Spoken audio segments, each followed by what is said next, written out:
Have you ever felt stretched? Like a single rubber band pulled in 1,000 different directions? Like your to-do list isn't a list, but a looming, insurmountable wall? I see some nods. I understand. Because I'm here today, speaking to you not as a time management guru, but as someone facing a very real, very finite amount of time. Just over a year ago, my life took an unexpected turn. A diagnosis of pancreatic cancer. It wasn't the kind of news anyone hopes for, and frankly, it wasn't the kind of news I expected.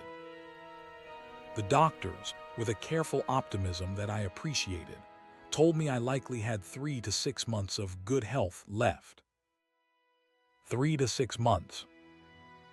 That was on August 15th. Today is 3 months and 12 days later. It's a strange thing, being told your time is limited. It doesn't suddenly unlock some magical productivity skill. It doesn't magically make you a more efficient person. What it does do is force a reckoning. A brutal, honest assessment of what truly matters. And it's about that reckoning, about maximizing the value of every remaining moment, that I want to talk to you about today. I'm here not just because I said I would, a promise I always intend to keep, but because the University of Virginia holds a special place in my heart. It's a place steeped in tradition, in honor, in a deep respect for values that I believe are essential.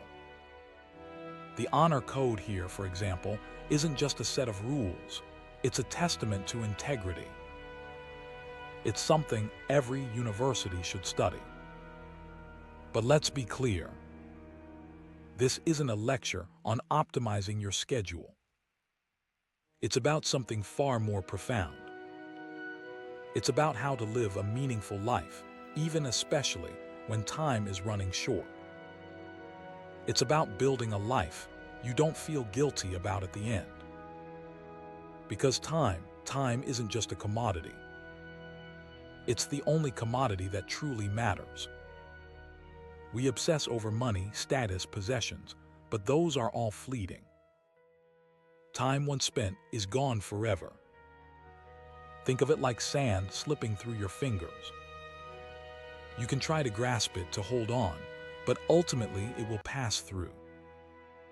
The question is, what will you build with it before it's gone?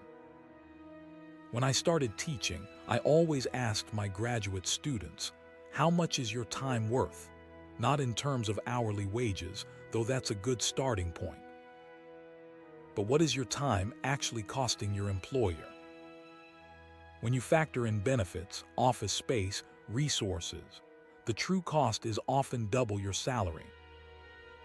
Suddenly that 3-hour task isn't just 3 hours. It's 6 hours worth of company investment. That shifts your perspective, doesn't it? It makes you think twice about endlessly tweaking a presentation when you could outsource it, or simply say no. And it's not just about financial value. What about the value of your peace of mind? Your health? Your relationships? We often sacrifice those things at the altar of busy. We equate busyness with importance, but true importance lies in what nourishes your soul. I remember when my children were young, my wife and I made a conscious decision to prioritize family time. It meant saying no to certain opportunities, simplifying our lives, and focusing on what truly mattered. It wasn't always easy, but it was always worth it. And I see my niece, Laura, here today, a fourth-year student at UVA. And I'm filled with pride. Not just in her accomplishments, but in the fact that she's building a life grounded in values, in experiences, in genuine connection. That's what really counts. Now let's talk about goals. Not just setting them, but truly understanding why you're setting them. Every time you consider adding something to your plate, ask yourself, why am I doing this? What's the ultimate goal? And crucially, what will happen if I don't do it? Often, you'll find that the answer is nothing. And that's okay. Saying no is a powerful act of self-preservation. Think of your to-do list not as a mountain to climb, but as a garden to tend. You wouldn't spend all your time weeding the trivial plants. You'd focus on nurturing the ones that will bear the most beautiful fruit. That's the 80-20 rule in action. 80% of your results come from 20% of your efforts. Identify that 20% and pour your energy into it. And don't fall into the trap of doing things right when you should be doing the right things. Polishing the underside of the banister is admirable, perhaps, but it won't move you closer to your goals. Prioritize, focus, and let go of the things that don't truly matter. Planning is essential, but don't mistake a plan for a prison. Life is unpredictable. Things will change. Be flexible, adaptable, but always have a framework to guide you. Treat your time like money, budget it, allocate it wisely, and don't waste it on frivolous expenses. And for those of you who are students, remember this: your time at university is a precious investment.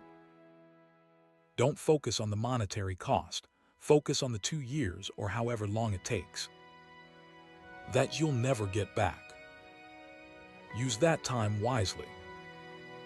Explore, learn, grow, and build the foundation for a life you'll be proud of.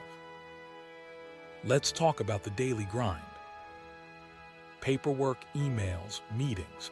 These are the time vampires that suck the life out of our days. Create a system for managing them. A clear desk, a well-organized filing system, an empty inbox. These aren't just aesthetic choices, they're strategic tools. And for goodness sake, turn off your email notifications. That constant ding is a disruption to your focus, a constant demand on your attention. Schedule specific times to check your email, and treat it like a task to be completed, not a stream of endless interruptions. Learn to say no to unnecessary meetings. If a meeting doesn't have a clear agenda and a specific purpose, politely decline. Your time is too valuable to waste in pointless discussions. And when you do attend a meeting, stand up. It forces brevity. Delegate effectively. Empower your team. Trust their abilities and give them the resources they need to succeed. Don't micromanage, and don't be afraid to let go. Remember, your job is not to do everything yourself, but to enable others to do their best work. And prioritize your well-being. Eat healthy, exercise regularly, and get enough sleep. You can't pour from an empty cup. If you're constantly exhausted and stressed, you won't be able to perform at your best. I've learned a few tricks along the way. A speakerphone allows me to be productive while exercising. Standing during phone calls keeps them concise. And a simple wall clock placed strategically behind the person you're talking to subtly reminds them, and you, that your time is valuable. Perhaps the most important lesson I've learned is to embrace gratitude. Take time each day to appreciate the good things in your life, the people you love, the opportunities you've been given. Gratitude shifts your perspective, reduces stress, and reminds you of what truly matters. My wife is the most wonderful person I know, but she's a bit of a worrier. When I told her about my diagnosis, her first concern wasn't for herself, but for me. She said, "We've got to make the most of every moment," and that's what we've been trying to do ever since. I used to meticulously plan every minute of my day. Now I'm much more flexible. I allow for spontaneity, for unexpected joys, for moments of simply being present. I've learned to let go of the things I can't control and focus on the things I can. And I've learned to forgive myself for my imperfections. I'm not perfect, and I never will be. I make mistakes, I procrastinate, I get distracted. But I don't let those things define me. I learn from them, I move on, and I keep striving to live a more meaningful life. This journey has taught me that time isn't just a commodity to be managed. It's a gift to be cherished. It's a precious, finite resource that should be spent wisely, intentionally, and with a deep sense of gratitude. I'm not here to tell you how to live your life. I'm here to share what I've learned, in the hope that it might inspire you to make the most of your own time. To prioritize what matters, to let go of what doesn't, and to live each day with intention and joy. My time may be limited, but my spirit is not. I'm grateful for every moment, for every opportunity, for every connection. And I believe that even in the face of adversity, we can find meaning, purpose, and joy. So, my friends, don't wait for a crisis to wake you up. Start living fully, authentically, and intentionally today. Don't let another moment slip away. Because time, as they say, is of the essence. Really the only essence. Thank you